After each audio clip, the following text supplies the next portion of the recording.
Okay, thank you very much. If you had not indicated that the proceedings were being recorded, I was going to say everything that I wanted to say.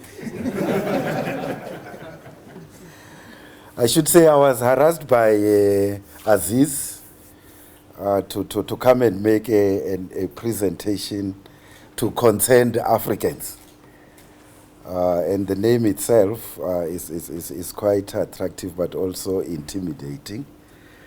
And we agreed that the issue that I would look at is inequality as it manifests in South Africa as well as on a global scale. And perhaps I should indicate that this relates to the work that we're doing with the HSRC, who are planning a major conference on inequality as well as a publication on this issue. What I will look at is South Africa's experience with regard to the issue of inequality, particularly in the past 19 years or so. I'll also look at inequality in terms of its global manifestations, try to respond to the question why inequality matters, as well as issues to do with definitions. You might be aware that current global discourse on issues of the political economy has started to pose the question of inequality in various parts of the world quite intensely.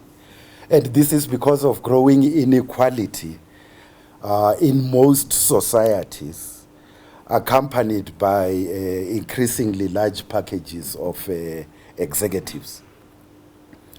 I suppose the issue arises because it does attach to the question of fairness in social relations, but it's also foregrounded by the experience of various sectors of society across the globe, in part because some of these sectors are experiencing a shrinking share of the national income, and since the advent of the global economic crisis, some actually experience stagnant or declining wages. People have talked about inequality in the context of its implications on social cohesion. But research that has been conducted by various institutions, and I'll come back to this, does demonstrate that inequality also has an impact on economic growth itself. South Africa represents one of those societies where inequality is amongst the highest comparatively globally. And besides the fact that the levels of inequality reflect the lack of progress in building the humanistic society that we seek to build, this also talks to the continuation of the racial fissures that South Africa has experienced for a century and more. So what are the major indicators in terms of South Africa's inequality, particularly income inequality in the past 19 years? Since 1995, real economic growth, as we know, in South Africa has averaged about 3% per year. And in the period since 1995, about 3.4 million net new jobs were created. This period has also evinced a growth in per capita income, and this would be roughly at about 1.2% per annum. And what this means is that South Africans, all of us, have gotten richer by about 17.4% in real terms over a period of about 15 years. You might be looking at me askance, and this is precisely because we are talking about aggregates. The fundamental question which relates to the issue of inequality is what some call the functional distribution of income, which, as you know, classical writers like David Ricardo argued is the fundamental question of political economy. How income is shared amongst various sectors of society. And so, how do we summarize South Africa's experience in this period? Firstly, it is that income poverty has been declining since the advent of democracy. I will not go into detail on the actual statistics, poverty data line, and so on. The second issue is that that functional distribution of income has actually worsened.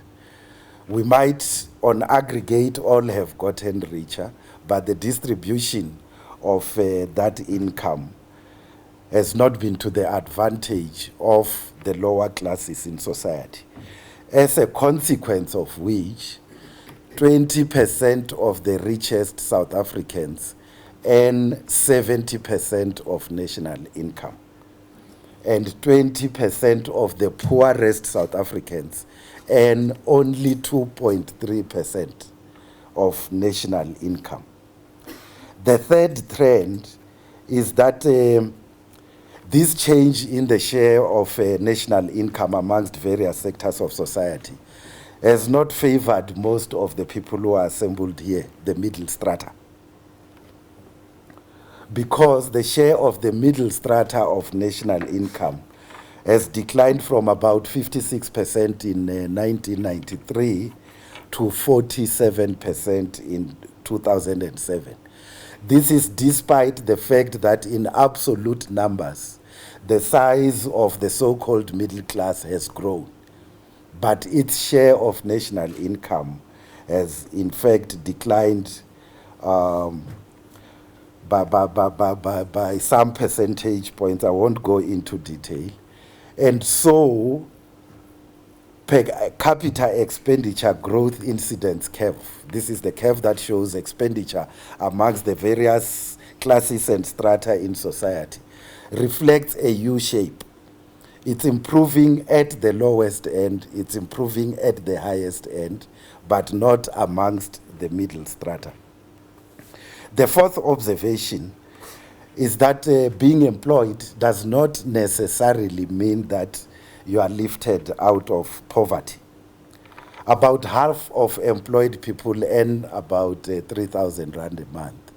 And we're talking about essentially perhaps only one person who is employed in a family of 5 or so. The fifth observation is that it is a combination of all these factors that account for a Gini coefficient in South Africa, which is the second highest in the world. Gini coefficient measures the levels of income inequality in a society. At 1, it means you have got very high levels, absolute inequality. At 0, it means you have absolute equality. South Africa's Gini coefficient, it's about 0.67, closer to 1 than 0. And it has remained there, if not worsened, in the past 20 years.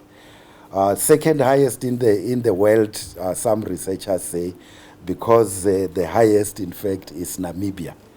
Some researchers are going into details on why Southern Africa evinces these trends, and amongst other reasons, it might be a consequence of our racial past. The other trend is that the inequality measures show declining difference or a declining or a narrowing gap between races. So if you were to look at black people and look at white people, the gap in terms of income has narrowed in the past 19 years or so. But inequality is rising within the races. So amongst Africans, inequality is worsening. And the same would apply in particular for data that I know amongst colors. Seventh observation is that inequality in South Africa is also aggravated by skills shortages. So because of skills shortages, naturally you add a premium to those who are available, and the oversupply of unskilled workers pushes wages at the lower end further down. Now, yes, this should concern us. This is, I think, a disconcerting trend, but this is not unique to South Africa. At least the fact that income inequality is increasing, it's a global trend. And the International Labour Organization has made the observation that in the past century, especially in industrialized countries, the incomes of workers and that of capital owners, or the share of income of these two groups, stayed at the same level for almost a century, that is the 20th century. But in the past 30 years or so, a divergence has started to play out. Some of the interesting writings on this matter would be by Paul Krugman, that I suppose most of us would know, an American economist, on this issue. And the OECD itself, in its research, has acknowledged that the Gini coefficient in those developed countries, that is members of the OECD, has on average increased, that is inequality has increased from about 0.28, that's the Gini coefficient, to about 0.31. This is what some writers call the trickle-up effect, as distinct from trickle-down that some people talk about. It's some form of redistribution. And the one example that is used in this regard is that in 1998, the pay of chief executives of FTSE 100 companies, those biggest companies which are listed on the FTSE index, was 47 times that of an average employee. That is in 1998. By 2010, that was 120 times that of an average employee. The US Census Bureau recently came out with figures that confirm this trend. And this includes the fact that the income at the lower end in the US has in fact been declining. And this is because most of the gains of the recent period have gone to those with the highest incomes. Combined with these trends would be demographic issues to do with gender, to do with age, and also to do with location, where people are located in the various countries. Just to illustrate on the issue of age,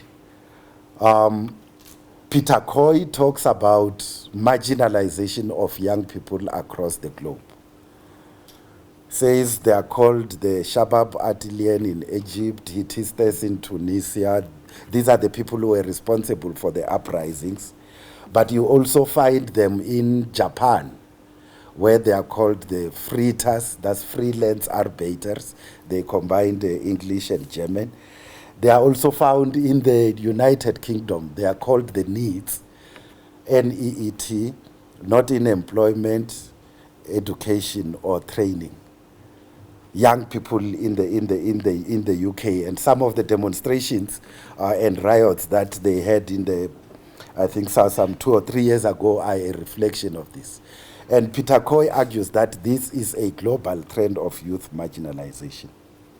Now, having said all this, the question arises, how do we explain the fact that in the past century, the 20th century, there had been a trend in which the share of national income of the working people, middle strata and workers, and that of those in the highest income in society had almost remained stable, but in the past 30 years, this has changed. There are a number of hypotheses that some researchers have put forward. One, globalization and trade, that manufacturing is shifting to low-wage centers, especially in East Asia. Union density is the other hypothesis, that in most of these countries where income inequality is worsening, the level of organization of workers has declined. Others refer to what they call skills-biased technological change. With the emergence of ICT, there is higher demand for skilled workers. The other hypothesis is what some call global financialization, where you have seen emerging corporate governance systems that emphasize what is called maximization of shareholder value, and emergence of private equity funds and other kinds of similar companies that put pressure on managers for the trickle up. Others have got an interesting hypothesis, superstar hypothesis, where they argue that competition in modern economies is not much different from tournaments, where the winners, as in the entertainment business, are richly rewarded. Then there is another hypothesis, mine is bigger than yours hypothesis. And this is where executives in large companies compare their packages across the globe, and it becomes a matter of status. And because they are mobile, this imposes obligations on the boards to ensure that they equal or approximate the pay of competitors. But Paul Krugman says these hypotheses cannot explain this trend. To quote him, more evidence has emerged, and each of these hypotheses has seemed increasingly inadequate. Globalization can explain part of the relative decline in blue-collar wages, but it cannot explain the 2,500% rise in CEO incomes. Technology may explain why the salary premium associated with a college education has risen, but it is hard to match up with the huge increase in inequality amongst the college educated themselves. The superstar theory, he says, works for Jay Leno, suppose all of us know him, but not for the thousands of people who have become awesomely rich without going on television. His argument is that it is a matter of corporate culture. For a generation after World War II, fear of outrage kept executive salaries in check. Now that outrage is gone, that is, the explosion of executive pay represents a social change rather than the purely economic forces of supply and demand. He goes on to say we should think of it not as a market trend like the rising value of waterfront property, but as something more like the sexual revolution of the 1960s, a relaxation of old strictures, a new permissiveness, but in this case the permissiveness is financial rather than sexual. End of quote. But I would want to add to these hypotheses that have been put forward about this permissiveness of inequality, to the fact, add by indicating that this, as we are saying, has happened in the past 30 years or so, and it has coincided with the weakening and ultimately the collapse of the Soviet Union and other, in inverted commas perhaps, socialist countries, which at least at the level of social policy, tried to achieve equity in the sharing of the benefits of economic activity. They had many weaknesses, but their competition with countries of the West served as a constraint on this permissiveness in terms of what managers and others high up in Western societies pay themselves. But related to this is the fact that the political left in these countries of the West, including social democratic parties, previously had much firmer focus on issues of social equity, and they had better organizational power, but that has somewhat dissipated. What with, for instance, also the emergence of the so-called third way. So this is the trend that you have in South Africa, is the trend that you have globally. And whilst the generalizations are useful, one found quite instructive the experience of 3 countries. The first one is China, where there is an interesting dynamic in the relationship between poverty reduction and inequality. We might all be familiar with the fact that in China, over the past 30 years, some 200 million people have been lifted out of poverty. There's a massive improvement in the aggregate quality of life of the Chinese. But in those 30 years, the Gini coefficient in China, which would have been closer to 0, especially during the Cultural Revolution, everyone put on the same clothes and so on and so forth, has increased from close to 0 to about 0.5. So at the same time as the Chinese quite legitimately boast about lifting hundreds of millions of people out of poverty, inequality in China has worsened. In fact, some researchers in China put the level of income inequality in China at about 0.6 in terms of the Gini coefficient, closer to inequality in South Africa. The other interesting country is Germany. As you know, Germany is the envy of most of its OECD countries in terms of levels of unemployment. They've got very good youth training programs and so on. But that reality conceals another interesting fact. And this is that Germany now has the highest proportion of low-wage workers relative to the national median income in Western Europe. So there is mass absorption of people, including young people, into employment in Germany, low rate of unemployment, but atypical work is increasing.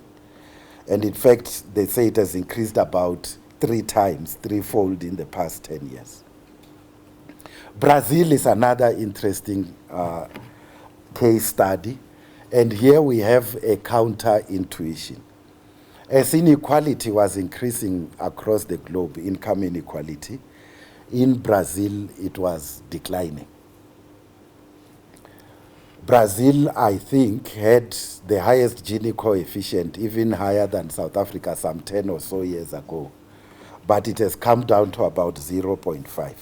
What are some of the factors in Brazil that resulted in this? Amongst others, they expanded job opportunities. They introduced a minimum wage. They expanded access to social grants. They had all kinds of regional economic interventions. But because they've got a large population, at the same time as they were introducing the minimum wage and expanding access to social grants, they were incentivizing industries that will produce those things that the people who are rising in the social ladder would buy. This is unlike in South Africa. As the standard of living was improving, even if inequality was not, if you look at our trade with China, we export to China especially raw minerals, but we import from China precisely those things that the people whose conditions were improving buy. We import from China microwave ovens, toasters, suitcases, and so on and so forth. So unlike Brazil, we couldn't use that improvement in the quality of life to expand employment and ensure industrialization. Now the next question is whether inequality actually matters. Why are we talking about it? China has lifted hundreds of millions out of poverty. So why worry about inequality? I suppose people like my former boss would say inequality is bad for social cohesion. He would also argue that extreme inequality is morally reprehensible. But that challenge runs deeper than merely issues of taste and sensibility and morality.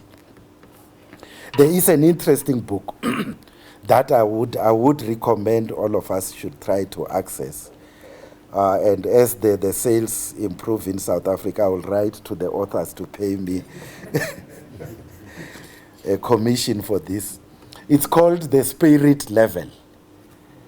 Why equality is better for everyone. The Spirit Level, Why Equality is Better for Everyone, written by Richard Wilkinson and Kate Pickett.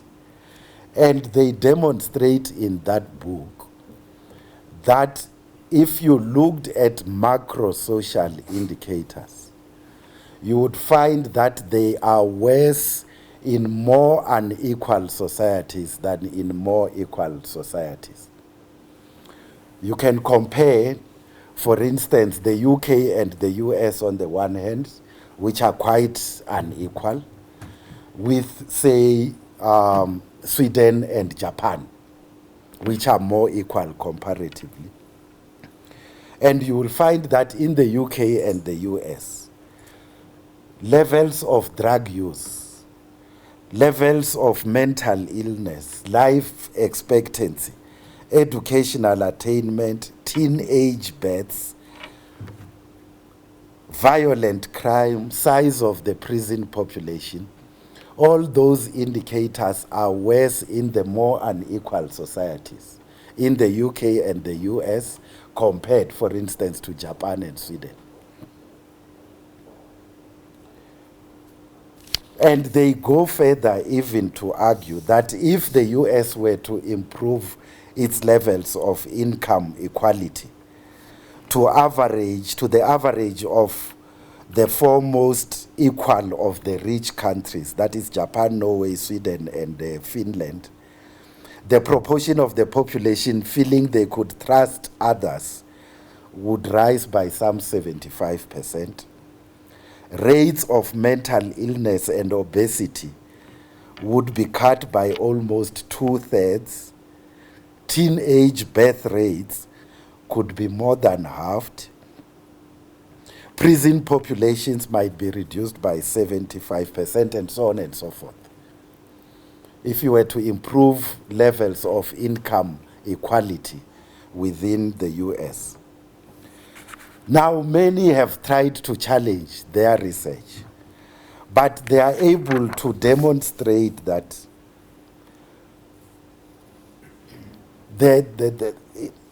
it was people at almost all income levels, not just the poor, who do worse in more unequal societies. Even if you were to compare groups at the same level of income, you will find that those in more unequal societies do worse than those on the same income in more equal societies. They looked at correlations, they looked at causality, eliminated the things that were white noise in statistical terms, and it was inequality that was common to those negative macro-social indicators. But it is beyond macro-social issues that this matter becomes, I think, even more serious. Even the IMF itself, in a discussion document, has shown that longer economic growth spells are robustly associated with more equality in income distribution. The World Bank, in a number of research papers that it has done, is able to show that for the average country, a 10% increase in income poverty lowers the economic growth rate by about 1 percentage point. There are other indicators of this kind in that research. So what does this tell us?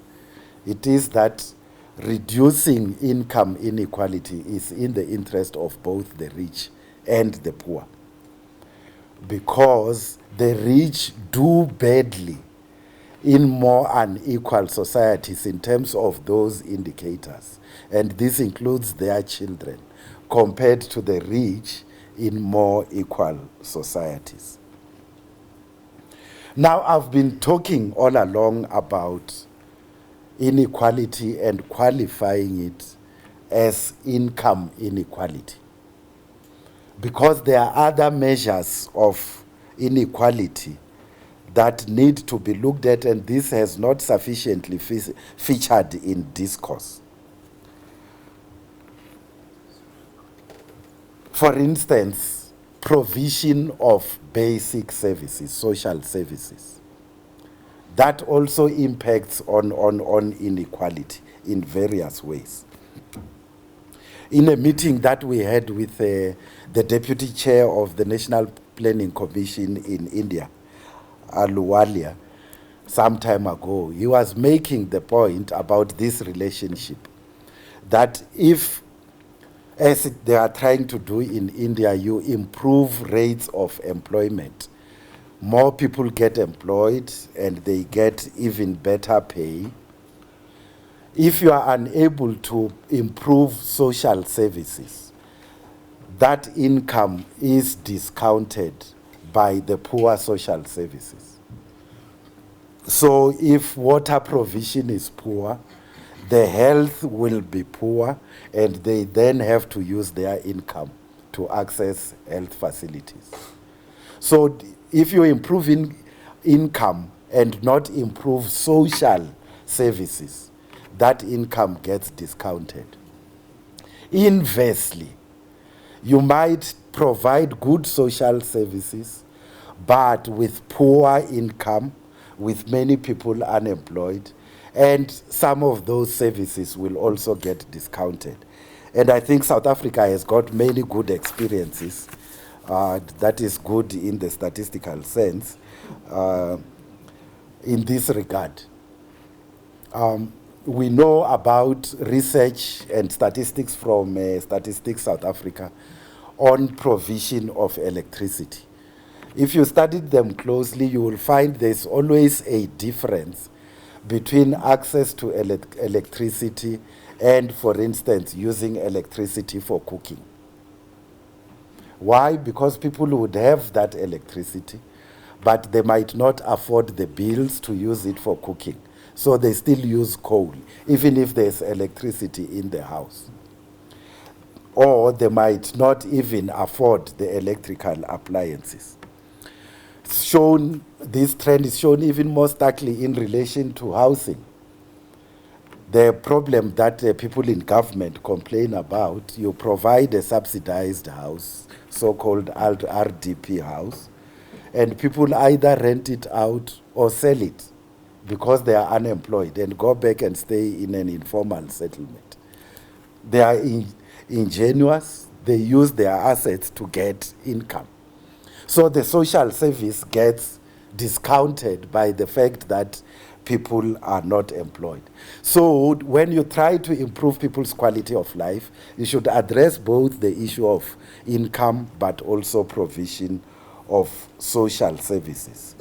And I think we can argue that South Africa has done quite well in this regard. In conclusion, then, what are some of the interventions that are required to deal with income inequality?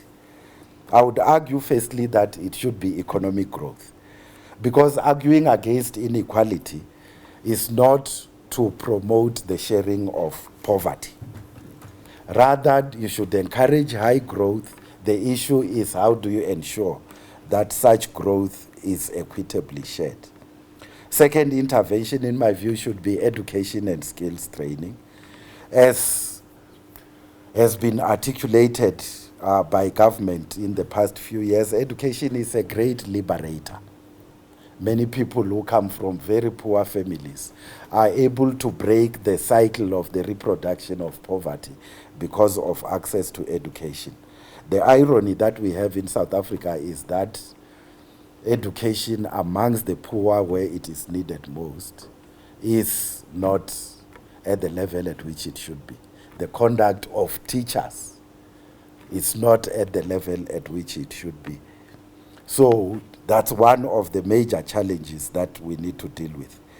The third intervention, in my view, which might be a bit controversial, would be that, in my view, in relation to broad-based black economic empowerment, we should put more emphasis on ESOP, not the name, but employee share ownership programs, where we encourage, as part of that empowerment, that more and more workers should have shares in these companies in which they are working.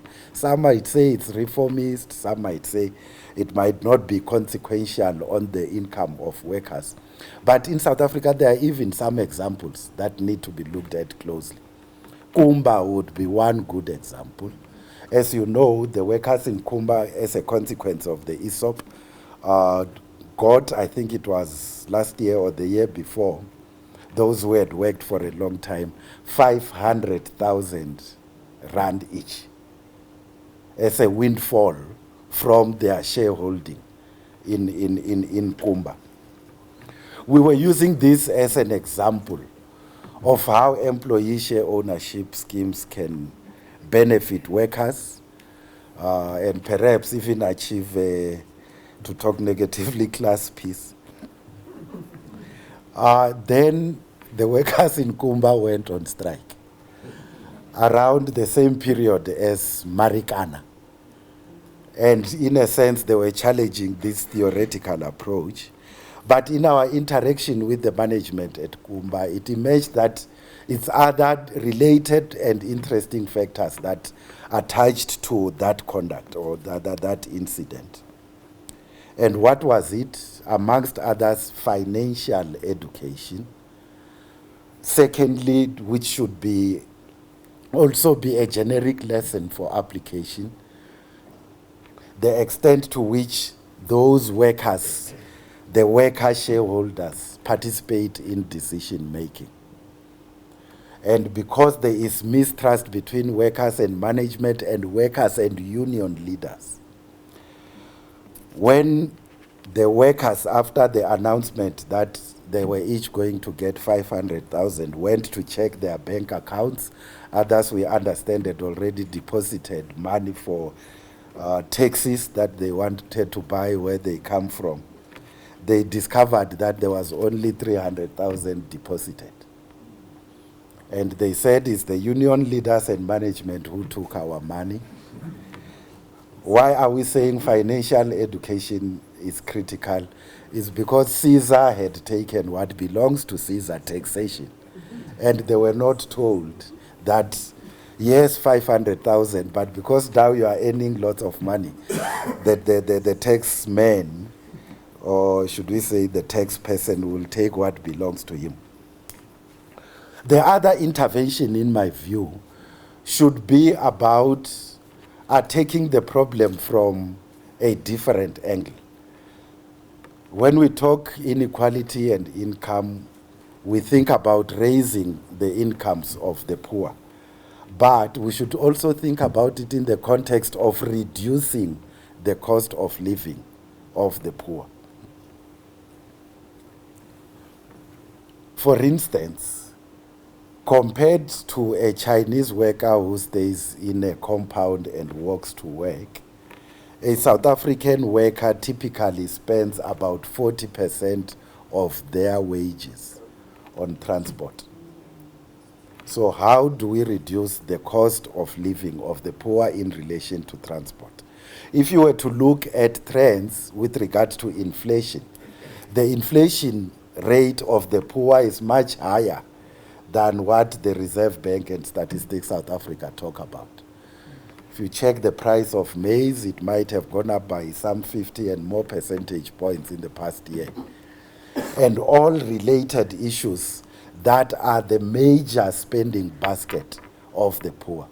So if you wanted to improve the quality of life of the poor, should not only be about raising their incomes, you should also look at ways of reducing their cost of living. It could also relate to education. It could also relate to medical aid, relates to the cost of electricity, municipal rates. So some of the things are even within the control of the public policy makers to intervene in order to reduce the cost of living of the poor. And the other intervention, in my view, it should be about income policy and the minimum wage.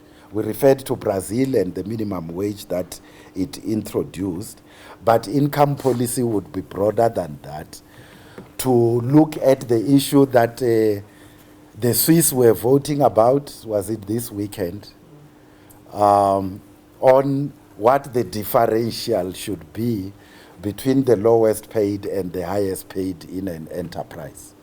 I don't quite remember the figures that they were voting on. Was it 12 times or something? And they voted against it, interestingly. And those who are paid well were celebrating this to say it will encourage the thriving of business, fine. But you need a minimum wage policy as well as a broader incomes policy to deal with those issues. But dealing with income inequality and inequality generally also requires a level of policy and political discourse that is substantive rather than smoke and mirrors. Interestingly, you will find that the kind of politics that plays itself out in more unequal societies is in fact what some have called a huckster's paradise. It's more about image and appearance rather than actual substantive issues. And in my view, there might be a sense in which South Africa is also experiencing this, where some of the debates are amongst the elites who obfuscate issues. Some are rich, some are in fact corrupt, but they will stand on platforms and claim to represent the poorest of the poor. But the poor do not have a voice because the left is dissipating as a consequence of the fights that are happening within COSATU and the manner in which the embrace between the South African Communist Party and the ANC might be too tight to the extent of throttling the party itself. And as a consequence, the substantive issues to do with the conditions of the poorest of the poor do not find sufficient articulation in the political debates that take place. But one should conclude by making the point that, yes, we're talking about all these issues in the context of improving the conditions of the poor, but in reality, because the resources for high economic growth, for employment creation reside with employers, with the rich, what we seek to do, or what we should seek to do, is to create a common understanding that inequality is bad even for the rich, and in that context, we need a social compact in order to lift the boats as they apply to the social conditions of all in society. Thanks.